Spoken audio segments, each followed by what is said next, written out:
सलाम और ढेर सारी दुआओं के साथ आज एक बार फिर हम हाजिर हो गए एक नई कहानी के साथ। मगर उससे पहले दिल कह रहा है कुछ यूं कि खुद को पढ़ती हूँ फिर छोड़ देती हूँ। एक पन्ना जिंदगी का मैं हर रोज मोड़ देती हूँ। शायद नहीं समझे आप, पर क्या करें, सच तो यही है। इतना आसान नहीं है मेरी लिखी बातों को समझ पाना, क्योंकि कई बार अल्फाज को भी महसूस करना पड़ता है। तो चलिए इसी बात के साथ आज हम अपनी नई कहानी का आगाज करते हैं, जिसका नाम है मैं फिर भी तुमको चाहूंगा। रात का गहरा सन्नाटा था। नील नदी में बड़ी ऊंची ऊंची लहरें उठ रही थीं। अचानक किनारे पर एक हरे रंग की मछली आई और आसमान पर चमकते चांद को देखकर बोली, ऐ मेरे रब, मैं बेचैन हूँ। मैं चाहती हूँ आपका फरमान लोगों तक पहुँचाऊँ, मगर दुख तो इस बात का है मैं बोल नहीं सकती। ये कहकर वो रो पड़ी। अभी वो रो ही रही थी, अचानक उसको किसी के कदमों की आहट सुनाई दी। वो डर गई, वापस पानी में पलटी। तभी दो हाथों ने आगे बढ़कर उसे पकड़ लिया और कहा, मछली रानी, तुम कितनी प्यारी हो, चलो मेरे साथ। ये कहकर अमीन ने उसे एक डिब्बे में रखा और घर ले आया। अब देखें आगे क्या हुआ। अगली सुबह अमीन ने देखा वो मछली बड़ी डरी सहमी सी एक कोने में बैठी है। उसे इस तरह देखकर अमीन बोला, मछली रानी, गम ना करो। अगर तुम्हें यहाँ अच्छा नहीं लग रहा तो मैं वादा करता हूँ आज ही तुम्हें नदी में वापस छोड़ाऊंगा। ये कहते हुए अमीन वापस नदी की तरफ जाने की तैयारी करने लगा तो अचानक मछली को याद आया, मैंने जिस रात अल्लाह से दुआ मांगी थी कि मैं आपका पैगाम इंसानों तक पहुंचाना चाहती हूँ, उसी दिन ये इंसान आया और मैं इसके साथ यहाँ तक आ गई। तो शायद यही फैसला था मेरे हक में। मेरी दुआ कबूल की आपने, ऐ मेरे रब। तो फिर अब वापसी का सवाल ही नहीं उठता। क्यों ना आज ही से अपने दिल की बात इसी इंसान से की जाए। बस इसी भले इंसान से अपनी बात की मैं शुरुआत करूं तो यही बेहतर होगा, और इससे इल्तिजा करूं जो कुछ मैं तुमसे कहूं वो तुम दुनिया तक पहुंचाना। बस फिर क्या था। इसी सोच के साथ मछली ने अमीन को पुकारा, अमीन सुनो, मेरी बात गौर से सुनो।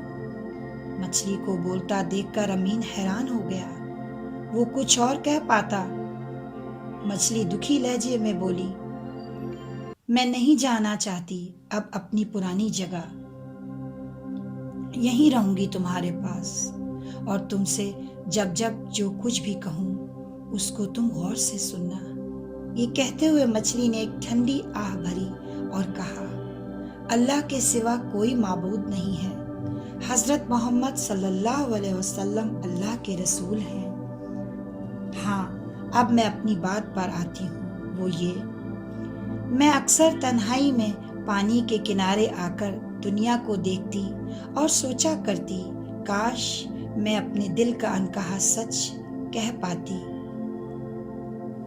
मछली की बात सुनकर अमीन ने कहा, कहो तो सही, मैं तुम्हें यकीन दिलाता हूँ तुम्हारी कही हर बात मैं सुनूंगा भी और औरों को भी बताऊंगा। इस पर मछली बोली, क्या तुम जानते हो जमीन रोजाना उस पर रहने वालों को पुकारती है, लेकिन लोग सुनते नहीं। अमीन ने घबरा कर कहा, हाँ हाँ, कुछ कुछ जानता हूँ, लेकिन मैं चाहता हूँ तुम बताओ पहले मुझे। इस पर मछली ने कहा, तो सुनो, जमीन रोजाना 5 बार ऐलान करती है कि ऐ इंसान, आज तू मेरी पीठ पर चल रहा है, कल तेरा ठिकाना मेरा पेट होगा। ऐ इंसान, मेरी पीठ पर हंस रहा है, कल मेरे अंदर पहुंचकर रोएगा। ऐ इंसान, मेरे ऊपर खुश हो रहा है, कल मेरे अंदर गमज़दा होगा। ऐ इंसान, मेरे ऊपर गुनाह किए जा रहा है, کل میرے اندر سزا پائے گا۔ انسان سے زمین کا کلام اور احتساب یہ فلسفہ ہے، اور انسان شاید اپنے انجام سے بے خبر دنیا کی زندگی میں اس قدر مشغول ہے، اسے یاد نہیں رہتا کیا صحیح ہے اور کیا غلط، جبکہ اسی زمین میں اس کا اصلی آشیانہ بننا ہے، آشیانہ بنام قبر۔ ایسے میں زمین کی صدا پر کہاں دھیان جائے گا؟ قرآن کہتا ہے اس روز وہ اپنے اوپر گزرے ہوئے حالات بیان کرے گی۔ حضرت لقمان علیہ السلام نے اپنے بیٹے کو نصیحت کی تھی، جس کا قرآن میں ذکر آیا ہے۔ ان میں ایک نصیحت یہ بھی ہے، اور مت چلو زمین پر اکڑ کر، اور درمیانی چال چلو، اپنی آواز نیچی رکھو، بے شک بری آواز گدھوں کی سی ہے۔ اے میرے بیٹے، اگر کوئی چیز رائی کے دانے کے برابر ہوگی اور وہ کسی پتھر میں ہو یا آسمان و زمین میں کہیں بھی ہوگی، اللہ اس کو قیامت کے دن حاضر کر دے گا۔ یہ زندہ گواہ ہے، قیامت کے دن گواہی دے گی۔ زمین کی شہادت انسان کے لیے بہت اہمیت رکھے گی، اور اس طرح مچھلی نے اپنی بات ختم کی۔ دیکھتے ہی دیکھتے گزرتے وقت کے ساتھ امین اور ہری مچھلی کی خاصی دوستی ہو گئی تھی۔ ایک صبح امین جب نیند سے جاگا تو دیکھا مچھلی بالکل خاموش ہے۔ اس نے مچھلی کو پکارا، اے دوست کیا ہوا؟ پر ادھر سے کوئی جواب نہ ملا۔ امین گھبرا گیا، اس نے مچھلی کو ہاتھ میں اٹھایا تو دنگ رہ گیا۔ مچھلی صدا کے لیے اسے الوداع کہہ گئی تھی۔ اب تو نہ پوچھئے امین کا حال دل، وہ اپنی نم آنکھوں کو پوچھتا ہوا بس اتنا ہی کہہ سکا، میں تمہیں کبھی نہ بھلا پاؤں گا، اور پھر بھی میں تم کو چاہوں گا۔